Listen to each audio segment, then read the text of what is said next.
มื่อสนะสมบูรณ์เปิดบันสอบเซ็งจบสันมัธยมตอนปลายม .7 ประจำโซกเคียนปี 2024-2025ในวันที่ 18 มิถุนายน 2025นี้ของการศึกษาธิการและกีฬาเมืองสนะสมบูรณ์ได้จัดพิธีเปิดบันสอบเซ็งสันมัธยมตอนปลายม .7 ทั่วเมืองประจำโซกเคียน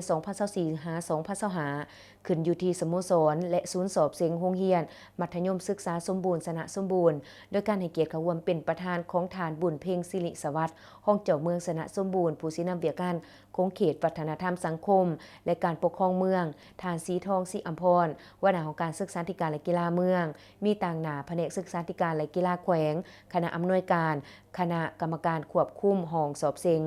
และคณะรับผิดชอบยามห้องสอบเซ็งพร้อมด้วยครูอาจารย์และน้องนักเรียนเข้าร่วมอย่างพร้อมเพรียงในพิธีดังกล่าวท่านนางกุณวงศ์อินทกุมารหัวหน้าหน่วยงาน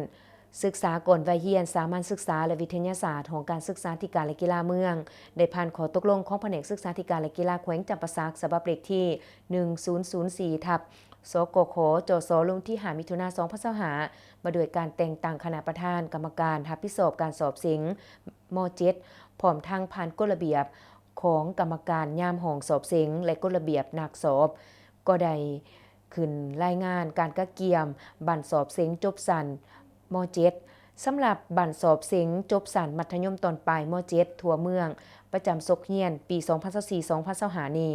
รวมมี1ศูนย์สอบเสียงคือศูนย์สอบเสียงโรงเรียนมัธยมสนะสมบูรณ์โรงเรียนคือโรงเรียนมัธยมสมบูรณ์แซละบำโรงเรียนมัธยมสมบูรณ์สะพายโรงเรียนมัธยมสมบูรณ์งัวแดง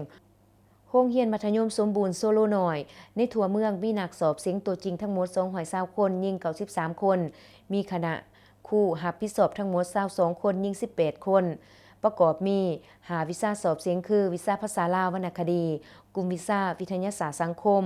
กลุ่มวิชาชีวศาสตร์ธรรมศาสตร์วิชาคณิตศาสตร์และวิชาภาษาอังกฤษซึ่งเริ่มการสอบเสียงนับแต่วันที่18ถึงวันที่20มิถุนายน 2025จึงจะสำเร็จโอกาสเดียวกันท่านบุญเพ็งศิริสวัสดิ์ห้องเจ้าเมืองก็ได้โอลมต่อคณะครูอาจารย์รับผิดชอบยามห้องเสียงและน้องนักสอบเสียงทั้งหมด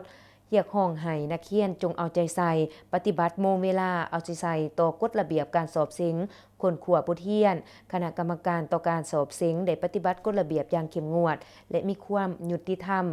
ในหน้าที่ของตน